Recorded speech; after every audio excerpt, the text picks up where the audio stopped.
Hello everyone, welcome you all to VIT Pune. I hope you are all pretty excited to start a new chapter of your lives over here and also ready to take amazing new adventures over here. But as we are in this new environment and about to start our new journey, there might be a few questions which might be lingering in the back of your mind, such as what are projects, how can you choose them, and how can you get most out of those? What can be the purpose of internet in aspects of studying, and has anyone in the history done it before? Also, what are terms such as GitHub, open source, or competitive coding? If you are also confused with all of these things, then believe me, you're in the perfect spot because we will be covering all of these things and also a bit more things which will help you throughout your journey, not only as a student but also as a software or any other professional environment you choose to work upon. Hello everyone, I'm Atharva Dongre, a member of DSC VIT Pune and third year computer science student at VIT itself. The reason why we are making this sort of video is because we, when we were a freshman, faced difficult times on selecting what to choose and what to learn and what to not choose, what platforms to follow, or what all things to refer. All of these took pretty considerate time out of our schedules, and also we were pretty slowed down because of it. That's why we are offering all of these things to you in this video and also in the form of document which we'll be sharing. All of these things are compiled based on our experiences and based on our views. So the main purpose is to give your career a head start and a smooth flow onwards. So now let's discuss what would be the agenda for today's video. The first thing we'll be discussing is what are the online resources, like what all sites you can refer and just how can you utilize internet to its fullest extent. Second is how to select projects and how to get most out of those. Third is what would be the tools and softwares which you will use throughout your journey and will help you not only as a student but as a professional as well. Fourth will be what is competitive coding and how you can master it and how it can actually help you to get into those tech giants such as Google, Amazon, Facebook, and many others. Fifth is we'll know about what is open source and how the 90% of internet is based on it. Also, we'll learn how we can contribute to all of these live running projects. The last point is harnessing the power of social media. Yes, you can use social media for developing your technical skills and not just scrolling through memes or something. But let's start with an intro to our club. DSC Pune or Developer Student Club is a university-based communities which offer a very healthy environment for students to learn and grow in many aspects of their lives, focusing on a technical, of course.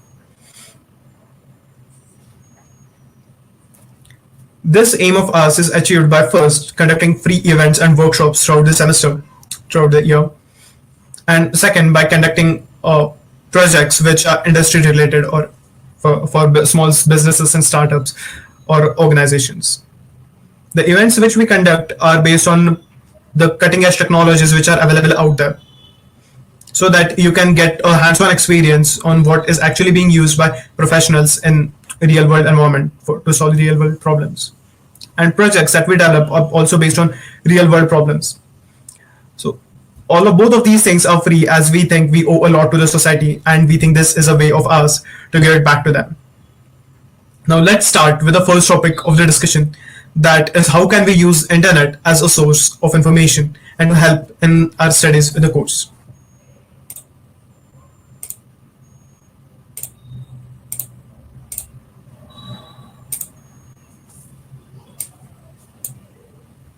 So is the first site, which is Geeks for Geeks, or commonly referred as GFG.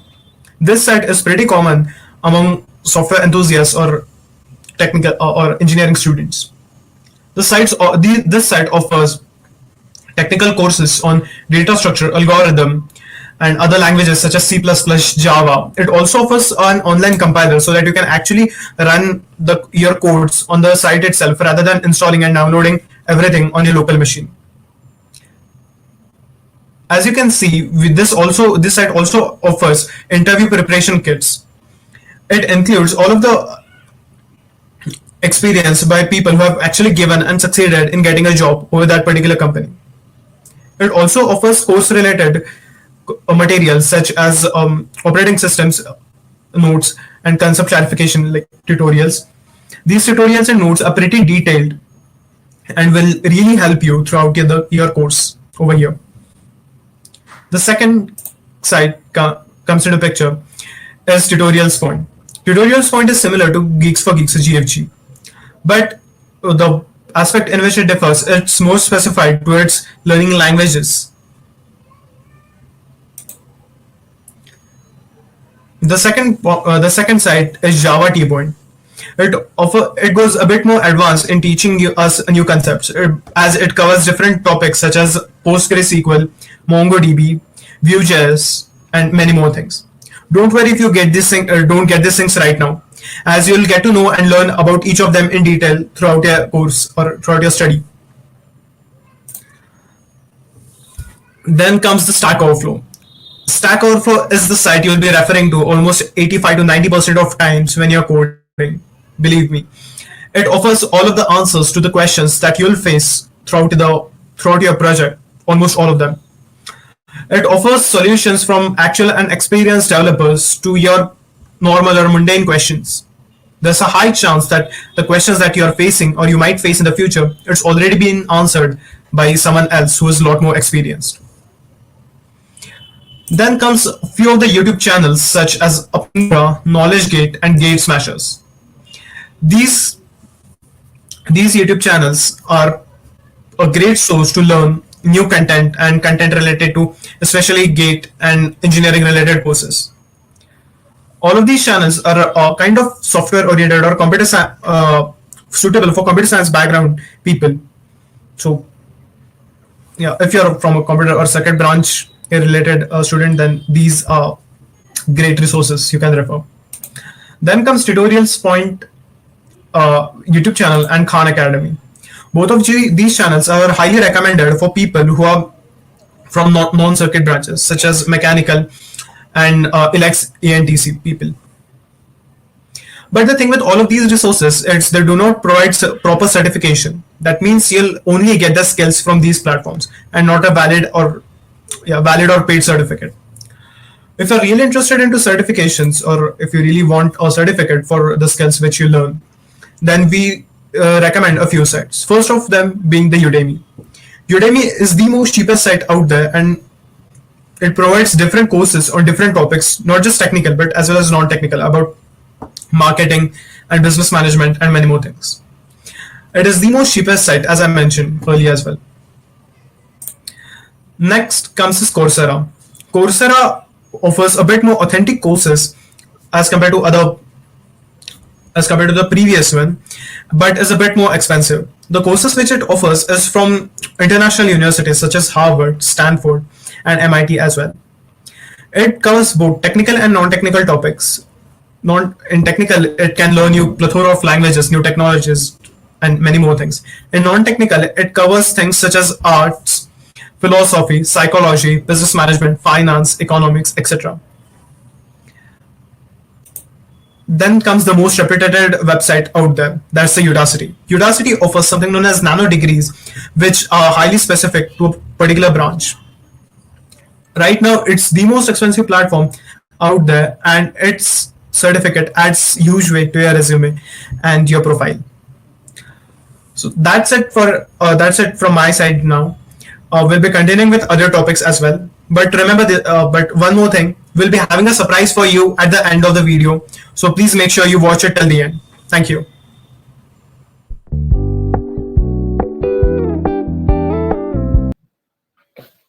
Thank you, Atava.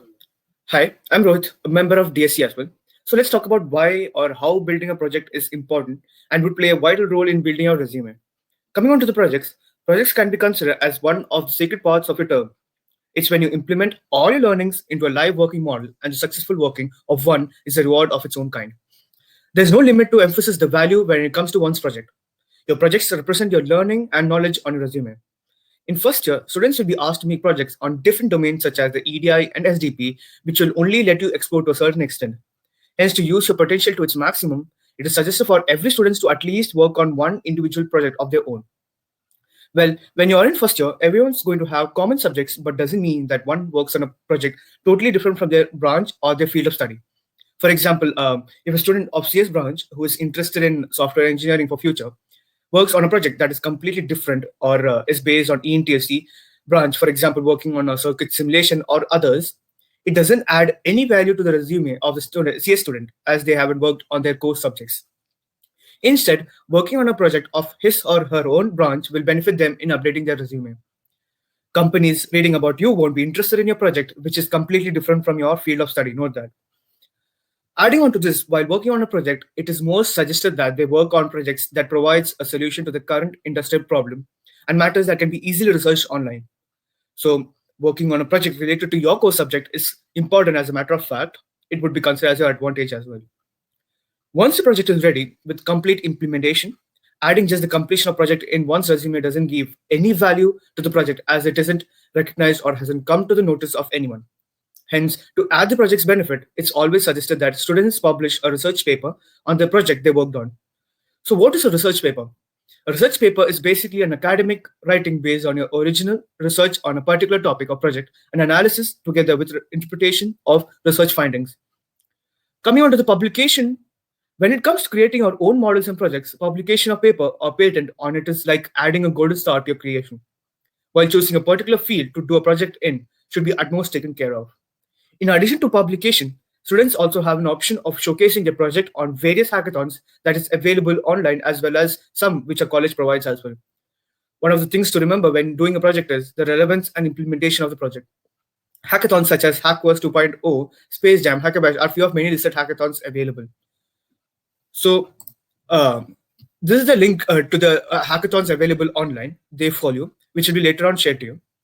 So here, as I mentioned, there are many hackathons available right now, which you can apply online. So here, as I said, you can once your project is ready, you can apply online and showcase your project over here. Handing on to the next person. That's it from me. Thank you, Rohit, for the brief description of projects. Yeah, hello, I'm Yash Laudi from DSCBIT Pune. As we have now seen the project part, now is the time to see the things that you will require while coding or simply that will assess while you code. So first thing come is choosing of the right OS, means operating system. You must be familiar with the Windows operating system, but there are many different OS available in market, and Linux is one of them. Linux is an open source operating system based on Unix. And also our college use Ubuntu, which is an Linux based operating system in lab. So you must be familiar with it also. Okay. Moving on to Linux, as I said that Linux is an open source operating system. Also, it is available for free of cost. While Windows, you need to buy it, and certainly it's also not available for as open source. Linux is more efficient in comparison to Windows and also provides more security than Windows. Also, one thing in Linux is suppose you want to install something like मुझे IDEs या कुछ भी compiler install करना है, so it's generally a one-line command and it will install easily. But in Windows, you need to download .exe file, follow certain parameters, then put that file into environment variables and whatnot. So that part is somewhat hectic in Windows. And also, if you are interested in suppose in future in cybersecurity or ethical hacking, so Linux is widely used in hacking-based system, hacking purpose-based system, but and Windows does not provide that much efficiency in hacking. So yeah, at last it's all up to you which operating system you want to use, but choose the operating system wisely, whichever suits you well. That's all up to you. So as I said that Linux is open source. So where I can see its source code means there should be a somewhat platform where can I see the source code. So one of the platform is GitHub. GitHub is basically a code hosting platform for version control and collaboration. It lets you and other work together on projects from anywhere. Suppose you are working on a software project in your first year, so you can simply create a repo, public or private depends, and work with your team from anywhere. And also you can see means other people repos. Like suppose I want to see the repos that are related to machine learning, so I can simply search over here for the machine learning, and Here you can see there are n number of repos that are related to machine learning. Whichever I can see it. So yeah, this is a simple overview of GitHub. Now, next part comes is choosing of the ID and code editor. So there is no any right or wrong ID to choose. It totally depends upon the which layout is best for you. So one of the ID code editor is Visual Studio Code. It's built in open source and it's also for available for free, and also it's a very lightweighted code editor, and it has some features like IntelliSense of auto completion. It has its own built-in terminal. It has git version control, and also it's have n number of extensions. Suppose you want to code in Python, so you just need to go in extensions and download the install this Python extension, and you are ready to go to work with the Python. And suppose you face any installation problem during it, so simply go over the docs and see how to get started with it, or how to set up the ID. Okay, so now we have seen this. Now comes the learning part. Suppose I want to learn the code. So there are two ways. Like first, we have seen in Start Tech, you can refer videos and courses. But another one is documentation. Documentation really helps a lot. Means if you know the right way to see the documentation, many of your problems will be solved. Here I am showing you the one of the example of Python. It's the Python documentation. There you can see it's contain everything about the Python, means what data types it have and what kinds of functions it for in Python we can have, and if you face any error, so how to handle that error, so troubleshoot that problem. It's also in it. So believe me, if you know the documentation to read well, you can easily solve your problems if you face while programming. So yeah, keep that in mind, that documentation is important for us. Yeah. So moving on to the next one is also a good one, which has a number of resources too. That is Google Developers. Here you can see the events that are handled under the Google, also the communities that come under the Googles, and also you can see here the blogs that are related to the developments written by the expert developers and programmers. And if you want to learn something, you can simply go on this Learn tab and search for the topics you learn. Suppose you want to learn for the web development, you can simply go in this topic, discover topics, and search for the related topics that are related to web developments. And in this code lab, you will get the step-by-step procedure. Code labs means suppose I want to add web authentication to my web app, so I can go to a code lab and see the step-by-step procedure how to add that web authentication part in my project. So yeah, you should surely check this out. And as we have now seen this, all this implementation, means assist part while you code. Now is the time to see the implementation of this. Thank you.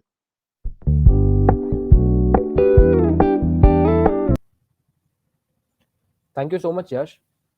So, hello guys, I am Himanshu Bulani, member of Developer Students Club. So, now we'll dive into competitive programming topic. So, we'll discuss what is competitive programming, why exactly is competitive programming required, and what can it bring as a benefit to you all. So, we'll be discussing about this particular thing. So, before starting with what is competitive programming and how can you start with it, let's see why is it so important for you. So, firstly, it gives you a real time fun, and secondly, it is very important to land your job. Like to get into any big product based companies like Amazon, Google, Flipkart, Microsoft, and there are many big companies. So, to crack their interviews and coding rounds, you have to practice competitive coding. So, you have understood how important competitive coding is for you all, right? How important it is for your career. So, now let's look at what exactly is competitive programming.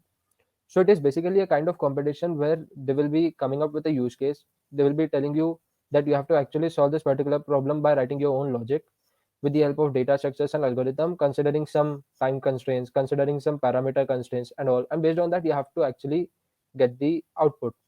So this is what exactly competitive programming is. So now question is, how can we start with it? So whether you are a beginner or whether you are an expert, there's just one way you can improve in competitive programming, and that is just practice. So easier said than done. Let's get into more details. So first thing that you have to do is you have to pick a programming language and master its basics. Now, quite obvious, you need a medium to code your thoughts, right? and that medium is called as language. So I personally prefer C++ because it has many advantages over other languages. Now question is from where to learn basics from. So now there are plenty of resources available online, like there are many YouTube videos, there are many sites, like we have Geeks for Geeks, W3 Schools, and Tutorials Point. So you can learn basics from there. So I will show you an example using Geeks for Geeks, like how can you study basics from there. So you can see we have tutorial section here. In that we have languages section. So you can see we have C, C++, Java, and Python. So you can choose any of them. Let's say we choose C++. So here we have basics related to it. We have some advanced algorithms. So you can start learning it from here, and or you can choose any other website, whichever you like. Like we have W3 Schools, and there are some YouTube videos. But once you have learned the basics, you have to learn algorithms and data structures, because questions won't be easy. Like they just cannot be solved using basics. So you have to learn advanced algorithms and data structures to solve them. And next what you have to do is you have to start practicing on programming websites. Like there are plenty of programming websites like HackerRank, HackerEarth, CodeChef, LeetCode, and there are many more. So you can start practicing on them. Like I will show you an example of HackerRank.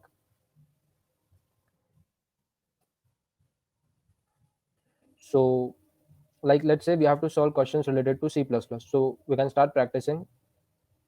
Then we have some challenges here. So we can pick any of them and start practicing.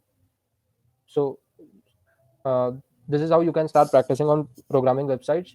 Then you have to participate in contests regularly. Now why to participate? In order to know where you stand, and also to increase your speed and accuracy, you have to participate in contests regularly. And so that's it about competitive programming. So there's just one way to master it, that is practice, practice, and practice. So thank you, keep coding. So thank you, Manshu, for letting us know about competitive programming. So hi guys, I'm Ritesh from Developer Students Club VIT Pune, and I'll be explaining open source software to you guys. So before going into the definitions, I'd like to ask a short question. So can you recognize this person in the picture? Great if you recognized him, but for those of you who don't, he's Linus Torvalds. He's the creator of Linux kernel.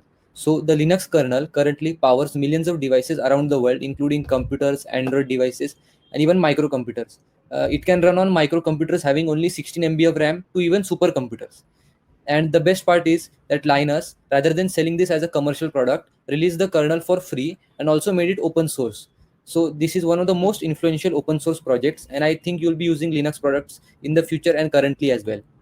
Now, so what is open source software? So open source software is software built collaboratively by people all around the world. So people around the world work on a specific project, try to improve it, solve issues or bugs, and add new features, and in a way improve the software for users as well as get experience. So this is how the open source model works, and it is quite different to the conventional closed source model. So some great examples would include Firefox, the browser. It's a web browser similar to Google Chrome. It's completely free and open source, and it is privacy oriented. Then we have Python. Python is a versatile and powerful programming language. And in your 4 years of engineering, you will be using Python a lot. It has a wide range of applications from machine learning, artificial intelligence, up to web development and even software development. So I would recommend learning Python from today itself. Then why to contribute to open source software? So as a student, it improves your skills, both technical and soft skills. For example, right here I need to know my technical as well as soft skills to write the presentation and present it. Similarly, you get to work on real world projects. You get to work on projects which will be used by end users and not just a conventional college project. Then it grows your network. Networks are quite important in the corporate world. If you have connections in good companies, it may lead to job openings, new opportunities, etc. And then lastly, for a student, this is quite important. It's a key highlight on your resume. It makes your resume stand out. The employer knows that this student is passionate about programming, hence he is doing open source. So there is a high chance of you getting shortlisted based on your resume. Then how to start making open source contributions. So I would like to add a note here that it is open source contribution is quite experimental. You have to try things, and it's not like there is a hard and fast way of doing it. But to build a good foundation, I would recommend these 4 steps. The first is to learn a programming language. It can be any language, C, C++, Python, Java, whatever, it's up to you. Then you have to learn Git. So Git is a version control system. So if there are many people working on a single project, there will be many versions. So in a way, so in order to manage those versions, we use Git, and it's quite easy and very important while working with open source. Then you have to find a project to contribute to. So you can search for projects online on GitHub, GitLab, or any project hosting site. And lastly, you can also participate in open source events which occur throughout the year. Some of them include Hacktoberfest and GSOC. So Hacktoberfest is organized by DigitalOcean in the month of October. In this, you make open source contributions to projects, and in return, you get rewards like T-shirts, stickers, and certificates. It's open for also students, non-students, anybody can participate. And then we have Google Summer of Code. This is not an event, but rather a program. It's from March to August, so it is more of like a summer internship in which you work on a project with a mentor, and you also get a stipend, a monthly stipend. But for this, you have to be a student aged 18 or older, and you have to be shortlisted through a review process. So now, if you want to start contributing to open source, I would recommend first finding a project. So for that, we'll go to github.com. Here is the main page of GitHub. You can search for projects right here. Let's say I want to work on Firefox. I'll search for Firefox. So here is the Firefox is an open source browser from Mozilla. So you can work on these various repositories. Let's say I go for Firefox iOS. Here I can see the entire source code for Firefox. So this might be daunting at first, but here you can see some explanation in the README file, like how to build the code, how to build the scripts, as well as at the bottom contributing. So you want to read like the guidelines which they have mentioned there. And after that, you can come at the top, and here is the issues tab. So issues in a way just means bugs or problems in the code, and you can start by solving these bugs. So for example, here is a bug, this is a crash. So based on your expertise, you can like solve issues in the project and contribute. So this was open source contribution from my side. Thank you. My screen. Okay. All right. Thank you, Ritesh. Hi, I'm Priyanka Ghosh, and I'm a part of DSC as well, and I'm here to talk about social media.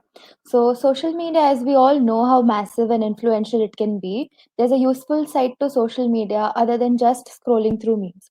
So, here's how you can use it to your fullest for your benefit. So, the first being LinkedIn. It's one of the biggest and most productive professional websites to use. As freshers, the first and foremost thing to do is create a LinkedIn profile and connect to your classmates and to your seniors. There might come a point in your career where you are presented with many opportunities to go for, and you would want an experienced opinion from a similar background as you. That's when you look at your seniors and their various job profiles. What have they done technically to reach where they are? There are several seniors who pass on their favor in the form of resources on a particular topic or even referrals in companies. There are even accounts which frequently update about internships and job opportunities. And we will make sure that you guys get all these links in the resources that we provide to you.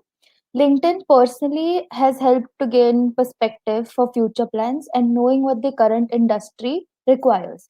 And so the next social media platform is Meetup.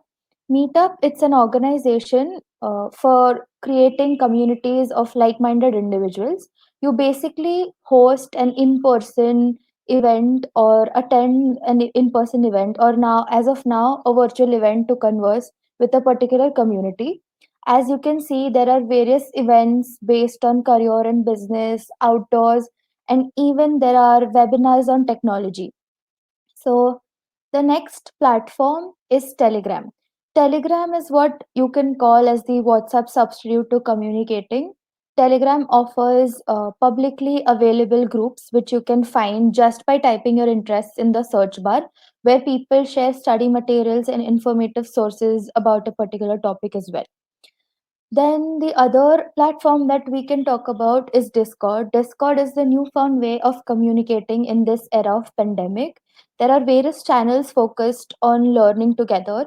Let's say that there's more use to it than just playing Minecraft or Among Us. So there is also the Discord channel for DSC where we make it a point to clear your technical doubts. So make sure to join our channel while you're at it. Then the last but not the least unconventional source of information is Quora.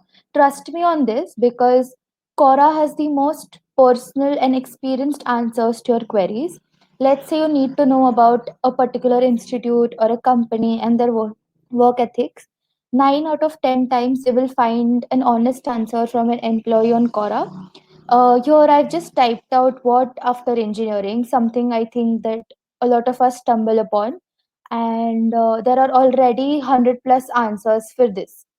And looking back at social media and its perks as being the perfect Wikipedia to go for advice, we at DSC promote the right usage of such platforms, and hence we have our very own website where we frequently post blogs on latest technologies and like just in general other coding languages. And then where here we also post about our upcoming events and the events that we've done in the past.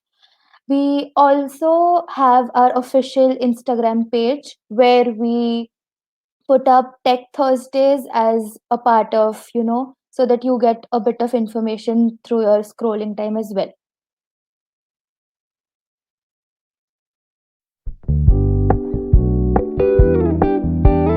Thank you, Priyanka.